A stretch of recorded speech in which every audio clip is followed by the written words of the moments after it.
मतलब कोर्ट का order illegal है, आप ये कह रहे हैं? कोर्ट का हाँ। ये जो ऑर्डर आया है ये बिल्कुल पूर्णतः निराधार है। फैसले पे सवाल खड़े कर रहे हैं? हाँ बिल्कुल कर रहे हैं। ये हमारी अभिव्यक्ति की स्वतंत्रता है। आप इस पे हमें रोक नहीं सकते। ये मेरी अभिव्यक्ति की स्वतंत्रता है। संविधान ने हमें अधिकार दिया है। हाँ, जो देखा वो झूठ है। ये अभिव्यक्ति की स्वतंत्रता है। ऐसा मेरी अभिव्यक्ति की स्वतंत्रता है। आप इस पे रोक नहीं लगा सकते। और ये आखिरी कोर्ट भी नहीं है, ये कोर्ट तो है नहीं, सुप्रीम कोर्ट। देखिए मैं बताना, एक मिनट अब बोलिए आप ना, मैं बता रहा हूँ।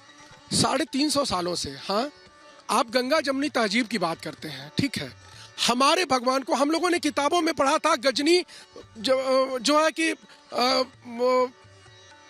सोमनाथ मंदिर के टुकड़ों को लेकर के गया था और उसने वहां मस्जिद पर लगाया था, ठीक है। और आज हम लोग 21वीं शताब्दी में देख रहे हैं, हमारे बाबा विश्वनाथ के जहां पर विराजमान है वहां पर आप वजू करते हैं। वजू में जानते हैं आप ये लोग क्या करते हैं?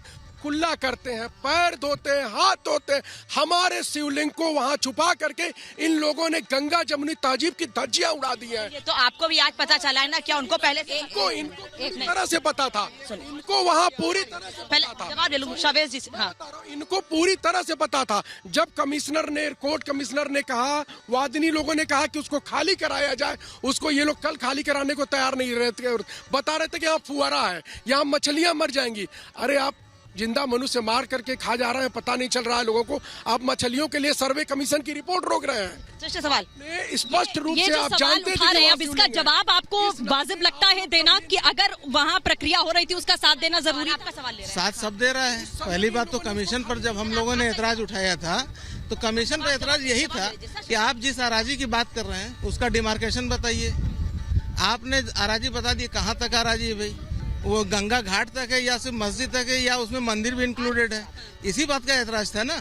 आज आप कह रहे हैं कि हम कोऑपरेट नहीं कर रहे हैं, तो हमको तो ये राइट है ना कि जब अगर कुछ गलत हो रहा है, अभिव्यक्ति की आजादी, कुछ भी बोलने का अधिकार है, तो हम अपनी न्याय प्रक्रिया पर ही सवाल उठा देंगे कि हमारी कोर्ट, हमारा अदालत सब गलत है? नहीं, हमने कभी अभिव्यक्ति, ये आपने कहा कि इलीगल है। अभी इलीगल तो हमारे पास अगली कोर्ट है ना, अपीलेट कोर्ट है, हमारे पास रिविजनल कोर्ट है। इस आधार हम अनामिका सृष्टि, आपके साथ कुछ धर्मगुरु भी हैं, जरा उनसे भी कुछ सवाल लीजिए। जो ये सवाल यहाँ उठा रहे हैं, आपके साथ कुछ धर्मगुरु है, सवाल लीजिए उनसे जरा, फिर और भी आगे चर्चा को बढ़ा रहे हैं। बिल्कुल, तमाम जो धर्मगुरु इस वक्त हमारे साथ में जुड़े हैं उनसे बात करेंगे। महाराज जी, आपने सुना लगातार कि किस तरीके से एक पक्ष है जो अभी यही सवाल खड़े कर रहा है कि सब कुछ इलीगल है, सब कुछ गलत है, ऐसा कुछ वहाँ हुआ ही नहीं। जब ये पहले से ही मन बना के बैठे रहे कि हमको उसको मानना ही नहीं है और किसी भी स्थिति में नहीं मानना है, तो नहीं मानेंगे।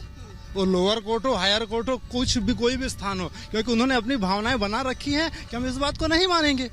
तो अब जो आज माननीय न्यायालय में जो सत्यता सारे लोगों के सामने आया, तो इसका अभी न्यायालय के भी फैसले को इलीगल बता रहे हैं। वही तो कह रहा हूँ, ये न्यायालय के फैसले को नहीं मानेंगे, इस बात को पहले ही दर्शा दे रहे हैं। अभी इन्होंने कहा कि जो है न्यायालय का फैसला भी आएगा। अभी कह रहे कि अगर वो दे भी दे न्यायालय फैसला जो है, अगर कि वहाँ पे बाबा भोलेनाथ विद्यमान है, तब भी हम नहीं मानेंगे। इनके भाव तो प्रत्यक्ष रूप से ही दर्शा रहे हैं।